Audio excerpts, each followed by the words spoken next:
Hey everybody, Marcos Villegas here with Leo Santa Cruz, who takes on Carl Frampton in a rematch coming up January 28th at the MGM Grand. And Leo, I was watching your fight last night, and I had a lot of the thoughts that I had when I was watching it the night when you had that fight.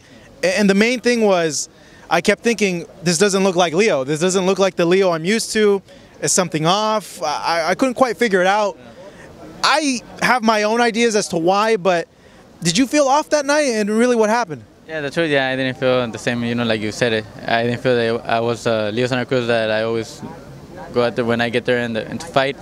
I didn't feel that strong, I didn't feel that strong, and I didn't feel the same as when I go to other fights, I was ready for that fight. I trained hard and everything, but I didn't train as I was supposed to, With my dad not being there, I didn't push myself as hard as when my dad is there. So I think that was the difference, But I learned that you can't take no fight lightly, that for every fight you have to train hard. That I thought that, because I already had no what punches to throw and everything, it wasn't going to affect me, but it did, That fight, I didn't look as I always do, and we didn't get our win that night, but, after that fight we were motivated.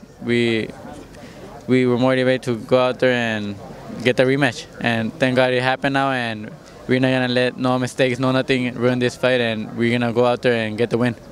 Yeah, I felt you were gonna overwhelm him and use your reach and your size and really work to the body. You mentioned your father, and obviously that's what I was thinking.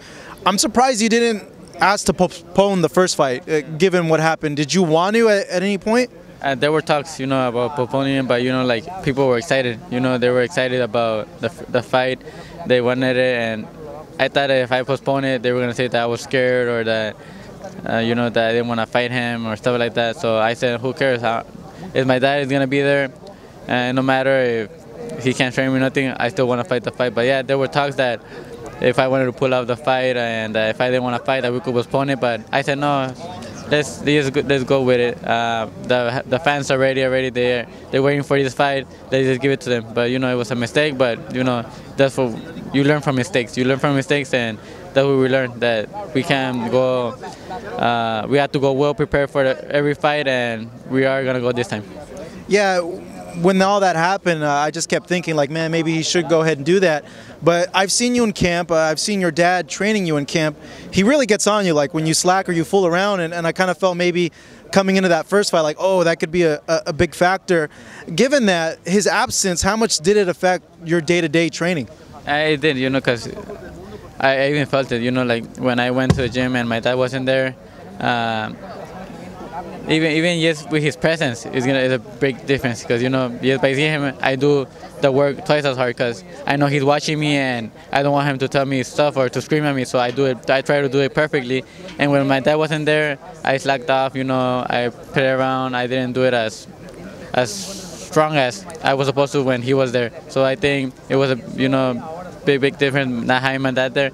So this fight, him being there is gonna be a big difference, that I'm gonna go more prepare for this fight. You've had time to analyze the fights, look at the things you've done right and the things you've done wrong. What can't you do in this rematch, and how are you going to change the approach? Because speaking with Carl, he says you can only fight him one way, and you're not going to change from that way. Yeah, no, we're going to show him. We're going to show him that we could find different ways. My dad's going to tell me how to fight him, Like you said, I'm going to work the body this time. I am going to work the body. I'm going to go work it a lot better than the first fight. The first fight, it was too late when I wanted to work the body already. But for this fight, since the first round, we're going to press him, work the body, try to cut his legs. And we're going to go with a different game plan that even Carl Frampton is going to be surprised. Your dad's okay now, though, right? Yeah. He's fully in remission? Yeah, I think so. Yeah, right now, I think he got a test yesterday or so, and now he's counted in 0.77, so it's almost gone. It's nothing. So I think he's doing a lot better. He's even going to give me mitts. He's going to work with me, pads and everything, so I think that shows that he's a lot better. That's good to hear. I'm very glad to hear that. Leo, thank you so much. Really appreciate this man right here. Looks to reclaim his title coming up on January 28th at the MGM Grand in a rematch against Carl Frampton.